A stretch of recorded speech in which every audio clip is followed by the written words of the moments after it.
Yaya, coffee nga. Sir, black coffee po? Hindi. Violet, ube flavor. Kaya mo? Hindi ko po kaya, sir, pero kayang-kaya ko po kayong ubihan sa mata. Gusto niyo try natin? Ah, talaga? Gusto mo sisantihin kita? Ito naman si sir eh. Tara po, kukuha na. Coffee dito! Fair kape niyo po.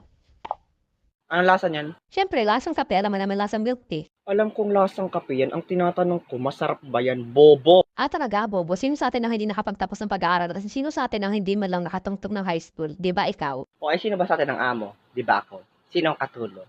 Di ba ikaw? O para saan pa yung pag-aaral mo? Sus, kaya lang naman naging mayaman dahil mayaman yung pamilya. Bobo naman. Tapos kurakot pa sa kumpanya, tapos rape.